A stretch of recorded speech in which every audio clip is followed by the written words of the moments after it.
Esqueça a Mona Lisa. Esqueça o pintor calmo e genial que você aprendeu a admirar no museu. Isso é apenas a capa do livro, a ponta de um iceberg monumental. O verdadeiro Leonardo era um homem de contradições explosivas. Um pacifista que projetou as armas mais letais de seu tempo. Um devoto da beleza que, à luz de velas, dissecava cadáveres secretamente, desafiando a igreja e a lei. Um perfeccionista que abandonou mais obras do que jamais terminou. Por 500 anos, nós o celebramos pelas poucas pinturas que ele concluiu. Mas e se eu te dissesse que seu verdadeiro legado, sua obra-prima, não está pendurada em nenhuma parede? Está escondida em mais de 7.000 páginas de anotações secretas. Um verdadeiro manual de instruções sobre como o futuro deveria ser, escrito em um código que só ele entendia. Hoje, no Cultura e Dopamina, nós não vamos apenas olhar para a arte. Nós vamos hackear a mente do homem que viveu no Renascimento, mas que pertencia ao futuro. Segure-se, porque a verdade sobre Da Vinci é muito mais genial e sombria do que você jamais imaginou. Tudo começa em 15 de abril de 1452, na pequena cidade de Vinci, na Toscana. O homem que o mundo conheceria como Leonardo de Vinci era filho de Ser Piero da Vinci, um respeitado tabelião, uma espécie de advogado da época. O nome Da Vinci significava literalmente de Vinci, uma prática comum para identificar a origem da família. Mas aqui começa o primeiro drama. Leonardo era um filho ilegítimo. Seu pai, de uma família de classe média alta, teve um romance com sua mãe, Catarina, e eles o conceberam fora do casamento. Por muito tempo, tudo o que se sabia era que Catarina era uma serva, mas pesquisas recentes trazem teorias fascinantes. Uma delas sugere que ela era Catarina de Maiolipe, uma órfã de 15 anos que vivia perto de Vinci. Outra teoria ainda mais chocante, do professor Carlo Vecchi, propõe que ela era uma mulher escravizada do Cáucaso, apoiada por um documento de 1452, assinado pelo próprio pai de Leonardo, libertando uma escrava chamada Catarina. Essa condição de ilegítimo moldou seu destino. Ele foi impedido de seguir a profissão do pai ou de ter uma educação formal em latim em uma universidade. Depois de passar o primeiro ano com a mãe, ele foi criado por seus avós paternos. Mas essa falta de educação formal o forçou a aprender com o mundo ao seu redor, desenvolvendo uma curiosidade insaciável sobre mecânica, natureza e ciência. O menino que não podia ir para a faculdade estava destinado a se tornar o maior professor autodidata da história. Aos 12 anos, em 1464, Leonardo se muda para Florença para viver com o pai. E Florença não era uma cidade qualquer. Era o epicentro de uma explosão cultural que chamamos de Renascimento, ou Rinascimento, que literalmente significa renascimento em francês. A Itália não era um país unificado, mas um mosaico de poderosas cidades-estado em guerra constante. Em Florença, o poder estava nas mãos de famílias ricas, principalmente banqueiros, como os Médici, que foram grandes patronos das artes. Em uma sociedade tão competitiva, como você mostrava seu poder? Com arte. Cidadãos ricos investiam fortunas em pinturas e esculturas para demonstrar seu bom gosto e sua riqueza. Foi essa dinâmica que transformou Florença em um paraíso para artistas e deu a Leonardo a chance de uma vida. Esse movimento foi impulsionado pelo humanismo, uma corrente intelectual que, na época, celebrava a experiência e o potencial humano através da arte e da literatura, inspirando-se nos clássicos gregos e romanos. Leonardo estava no lugar certo, na hora certa, para se tornar uma das maiores estrelas do chamado Alto Renascimento. Como filho ilegítimo, Leonardo não podia ser advogado, mas seu pai tinha contatos. Aos 14 anos, ele consegue uma vaga de aprendiz no ateliê de Andrea del Verrocchio, um dos artistas mais versáteis de Florença. Verrocchio era o escultor oficial da poderosa família Medici. Sua oficina, ou bottega, era como uma verdadeira fábrica de arte. Produzia de tudo: pinturas, esculturas, fantasias de teatro e até lápides. Ali, Leonardo não apenas aprendeu a pintar. O treinamento incluía alvenaria, fundição de bronze, desenho, matemática, engenharia e até música. Era a educação multidisciplinar perfeita para sua mente inquieta. A prova de seu talento genial veio por volta de 1472. Verrocchio estava trabalhando na pintura O Batismo de Cristo e encarregou seu jovem aprendiz de pintar o anjo à esquerda. O resultado foi tão sublime, a expressão e o uso da cor tão superiores ao resto da pintura, que historiadores sugerem que Verrocchio, chocado ou talvez com inveja do talento de Leonardo, desistiu de pintar e se dedicou apenas à escultura a partir daquele momento. O aprendiz não apenas havia superado o mestre, ele o havia aposentado. Aos 20 anos, em 1472, Leonardo terminou seu treinamento e se qualificou como mestre independente, ao se juntar à Guilda dos Pintores de Florença. Mas ele continuou trabalhando como assistente na oficina de Verrocchio por mais 5 anos. Foi nesse período que ele começou a enfrentar as limitações da técnica padrão da época, a têmpera. A têmpera era a tinta comum do Renascimento, feita com gema de ovo para ligar os pigmentos e a água. Ela secava rápido e criava cores vibrantes, mas era difícil de misturar e criar transições suaves. Para uma mente obcecada com luz e sombra como a de Leonardo, isso era um problema. A solução veio do norte. A técnica de usar tintas à base de óleo, popularizada nos Países Baixos, começou a se espalhar por Itália.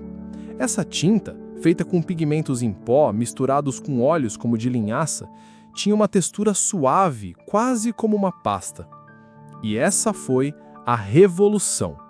A tinta a óleo permitiu ao artista trabalhar por mais tempo, criar sombras e nuances muito mais complexas e realistas, dando uma nova profundidade e perspectiva às suas obras.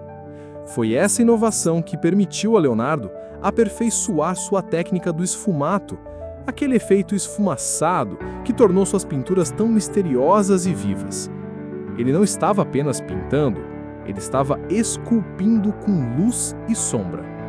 Antes de irmos para Milão, precisamos entender o sistema operacional da mente de Leonardo. Para ele, arte e ciência não eram coisas separadas. Eram a mesma busca pela verdade. Ele acreditava que para pintar a criação, primeiro precisava entender como ela funcionava. É por isso que seus cadernos estão cheios de projetos de máquinas.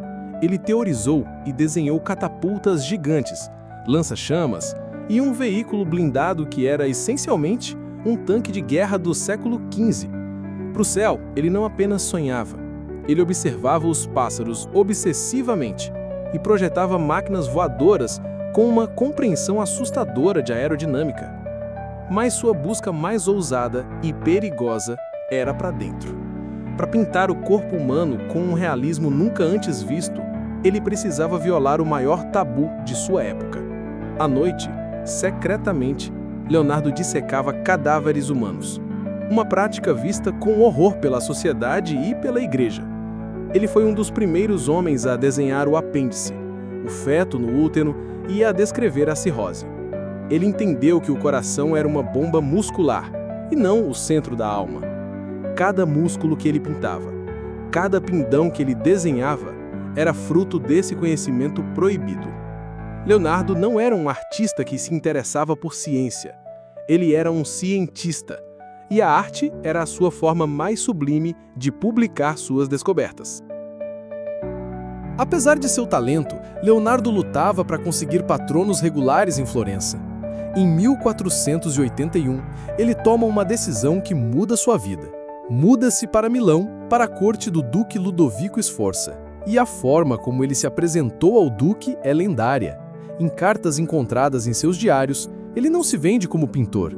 Ele se vende como engenheiro militar, gabando-se de que poderia construir máquinas de guerra incríveis, como catapultas gigantes, armas de múltiplos canos e até um protótipo de tanque. Ludovico Sforza, que queria transformar Milão em uma potência cultural para rivalizar com Florença, o contratou. Inicialmente, Leonardo atuou como músico da corte, tocando uma lira de prata que ele mesmo projetou em forma de cabeça de cavalo para chamar a atenção. Mas logo ele se tornou o engenheiro e artista principal do duque. Foi em Milão, em 1490, que Leonardo acolheu um aprendiz de 10 anos chamado Giacomo. O garoto era tão levado e propenso a roubos e travessuras que Leonardo o apelidou de Salai, que significa pequeno diabo. Salai ficaria com Leonardo por 30 anos, até sua morte. Muitos estudiosos acreditam que eles tiveram um relacionamento amoroso, e a prova mais forte é que ao morrer, Leonardo deixou para Salai uma casa e várias obras de arte em seu testamento. O grande projeto de Leonardo em Milão veio em 1495. Lodovico Sforza o comissionou para pintar a Última Ceia, na parede do refeitório de um mosteiro. O padrão para murais era o afresco, pintado diretamente no gesso úmido. Mas o afresco exigia rapidez, algo que Leonardo, com sua mania de perfeição, detestava. Então, ele fez o que sempre fazia: inovou. E neste caso, a inovação foi um desastre. Ele experimentou com uma mistura de tinta a óleo e têmpera para este afresco, mas a mistura tornou a obra mais suscetível à umidade do mosteiro e contribuiu para sua rápida degradação. Pouco tempo depois de terminada, a tinta começou a descascar. Em meados do século XV, a obra já era considerada um desastre. A pintura que vemos hoje é resultado de múltiplas restaurações, sendo que a última, liderada por Pinim Brambilla, levou mais de 20 anos.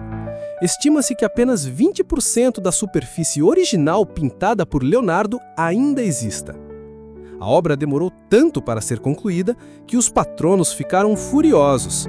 Dizem que Leonardo, irritado com o abade particularmente impaciente, ameaçou usá-lo como modelo para o rosto de Judas. Uma obra-prima nascida da genialidade, da teimosia e de um erro técnico monumental.